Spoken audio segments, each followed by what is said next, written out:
Assalamualaikum warahmatullahi wabarakatuh. Saya Ivana Aryaningrum, NPM B1A0181162. Saya mahasiswa Fakultas Hukum Universitas Bengkulu.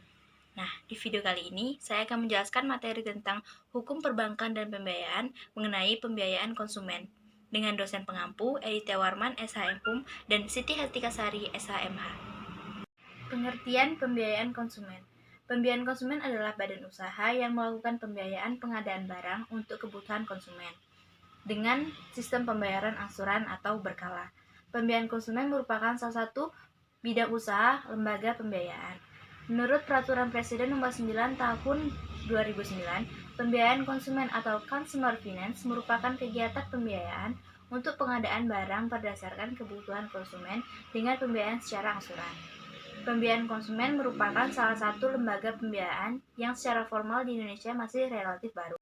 Lembaga ini tumbuh dan berkembang seiring dengan dikeluarkannya Pranata Hukum berupa Kepres Nomor 61 Tahun 1988. Dasar hukum lembaga pembiayaan konsumen. Dalam segi hukum perdata, terdapat dua sumber hukum perdata untuk kegiatan perjanjian pembiayaan konsumen, yakni perundang-undangan di bidang hukum perdata dan asas kebebasan berkontrak atau Fakta Sunt Servanda. Di dalam asas kebebasan berkontrak, hubungan hukum yang terjadi dalam kegiatan pembiayaan konsumen selalu dibuat secara tertulis atau kontrak sebagai dokumen hukum yang menjadi dasar kepastian hukum atau legal certainty. Selain ketentuan di dalam buku 3 KUH Perdata tentang perikatan yang relevan dengan perjanjian pembiayaan konsumen, juga terdapat ketentuan-ketentuan di luar KUH Perdata. Di antaranya, yang pertama, Keputusan Presiden Nomor 61 Tahun 1988 terkait lembaga pembiayaan dan Keputusan Menteri Keuangan Nomor 1251/KMK 031/1988 terkait ketentuan dan tata cara pelaksanaan lembaga pembiayaan. Yang kedua, Keputusan Menteri Keuangan Nomor 448/KMK 017/2000 terkait perusahaan pembiayaan yang di dalamnya mengatur tentang pembiayaan konsumen.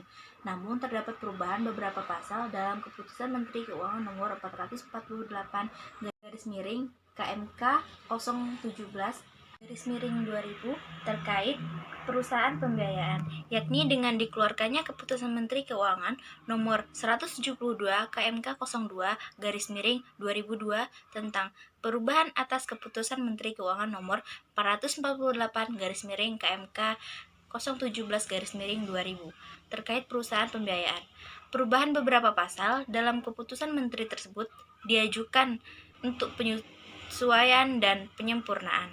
Yang ketiga, Peraturan Menteri Keuangan Nomor 84/PMK 012/2006 tentang perusahaan pembiayaan. Yang keempat, Peraturan Presiden Nomor 9 Tahun 2009. Para pihak dalam perjanjian pembiayaan konsumen. Yang pertama, perusahaan pembiayaan konsumen atau kreditur. Yang kedua, konsumen atau debitur. Yang ketiga, supplier atau dealer. Nah, mekanisme pembiayaan konsumen yang pertama adalah tahap permohonan. Yang kedua, tahap pengecekan pemeriksaan lapangan. Yang ketiga, tahap pembuatan customer profile. Yang keempat, tahap pengajuan proposal kepada kredit komit. Yang kelima, tahap keputusan kredit komit. Yang keenam, tahap pengikatan. Yang ketujuh, tahap pemesanan barang kebutuhan konsumen. Yang kedelapan, tahap pembayaran kepada supplier. Yang ke-9, tahap penagihan atau monitoring pembayaran. Yang ke-10, tahap pengambilan surat jaminan. Pembiayaan konsumen diklasifikasikan menjadi 3 bagian atas dasar kepemilikannya, yakni perusahaan pembiayaan konsumen yang merupakan anak perusahaan dari pemasok, perusahaan pembiayaan konsumen yang merupakan satu grup usaha dengan pemasok, dan perusahaan pembiayaan konsumen yang tidak mempunyai ikatan pemilikan dengan pemasok. Dokumen yang diperlukan selama proses pembiayaan konsumen dikelompokkan menjadi 4 satuan besar, yakni dokumen kelayakan konsumen, dokumen perjanjian, dokumen kepemilikan objek pembiayaan, dan dokumen kepemilikan jaminan. Manfaat yang didapat dari pembiayaan konsumen terdistribusi kepada 3 pihak, yakni pemasok, konsumen, dan perusahaan pembiayaan konsumen sendiri. Terdapat 4 hal penting yang merupakan dasar dari pembiayaan konsumen, yakni yang pertama, pembiayaan konsumen merupakan salah satu alternatif pembiayaan yang dapat diberikan kepada konsumen. Yang kedua, objek pembiayaan adalah barang kebutuhan konsumen seperti komputer, barang elektronik, kendaraan bermotor, dan lain-lain.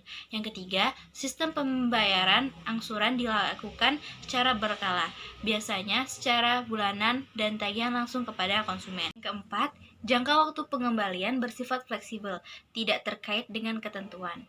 Nah, dalam hal ini, pembiayaan konsumen digunakan sebagai sewa guna usaha atau leasing, perdagangan surat berharga, anjak piutang, modal ventura, pembiayaan konsumen, dan kartu kredit. Sehingga pembiayaan konsumen adalah bagian dari lembaga keuangan yang mempunyai peranan penting sebagai sumber pembiayaan alternatif untuk membantu pertumbuhan perekonomian masyarakat.